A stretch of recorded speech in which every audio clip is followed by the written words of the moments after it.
All right, let's dive into this. How many of you really think that quarterback Shedeur Sanders has dropped out of the top 5 in the 2025 NFL Draft? Some folks are saying he might even slide down to the late first round. The latest buzz is that the New Orleans Saints, sitting at number 9, could be in play, especially with Derek Carr's shoulder injury. This opens the door for the Las Vegas Raiders to snag him. And let's be real, if he falls to number 6, you know Tom Brady is going to make that call. Do you really think he's going to pass on a quarterback he's personally trained? Sanders was widely regarded as the best pure passer in his draft class. So, what's going on that could cause him to drop all the way to the Raiders? One thing we might have overlooked is what Deion Sanders, his father, has said about the draft process. He's not just going to let his son end up on any team. He's ready to take a page from the playbooks of legends like John Elway and Archie Manning if that's what it takes. Remember when Tim Runall asked him if he was trying to steer Shedeur toward a specific team? Sanders replied, "It's not like that. It's not about which team I want him to play for. There are a couple of teams I won't allow him to play for." He's clear about his profession and knows what goes on behind the scenes. He's not going to let his son end up in a situation that isn't right for him. He mentioned that he wouldn't publicly name teams but would privately inform them about where he wouldn't want his son to play. Then, out of nowhere, we see Sanders plummeting down draft boards this offseason. What's really happening here? If that's the case, why do you think this is happening? Deion Sanders certainly ruffled some feathers during his playing days, so is that part of the reason? Or is there something else at play? Neither Shedeur Sanders nor fellow top quarterback prospect Cam Ward participated in drills at the 2025 NFL Scouting Combine. Yet somehow, Ward has jumped ahead of Sanders as the number 1 quarterback prospect. How does the best pure passer in the draft get overlooked like that? Some say it's because Sanders came off as arrogant in his interviews. Sure, he's confident, maybe even a bit cocky. But isn't that a trait shared by many top NFL prospects? That self-belief is what drives them to succeed.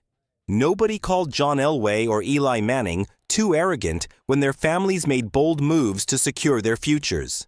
The media is also trying to paint Sanders as having a weak arm and lacking athleticism, which is simply not true. While Ward may be a bit more athletic and have a stronger arm, the media seems to be exaggerating the differences to knock Sanders down a peg. Why is that? Perhaps it's a mix of old grudges against Deion and some anonymous executives hoping to see Sanders fall into their lap. Now let's consider the other side of this. Deion is actively working behind the scenes to ensure his son doesn't end up with just any team. He's mentioned that the most important factor for him is a team's ability to develop a quarterback.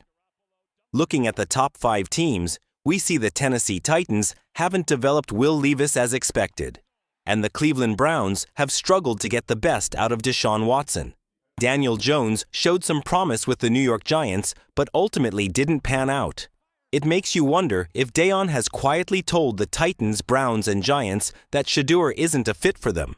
No NFL team owner wants the narrative that a player doesn't want to be on their roster. So if those teams pass on Shedeur, he could end up with a team that Deion prefers, and everyone walks away happy. Given the lack of quarterback development from the Titans, Browns, and Giants in recent years, it's easy to see why Deion would want to steer Shedeur away from those situations. So, where does Deion want Shedeur to land? The Raiders seem like the perfect fit, and there's a solid reason for that. Tom Brady. He's played a crucial role in developing Shedeur into the player he is today, and with Brady now part owner of the Raiders, it makes sense that Deion would want his son to go there. Now, some of you might be wondering why the Raiders would even consider Shedeur after signing Geno Smith this offseason. But for Brady, this is an ideal situation. He wants his young quarterback to learn from a seasoned veteran.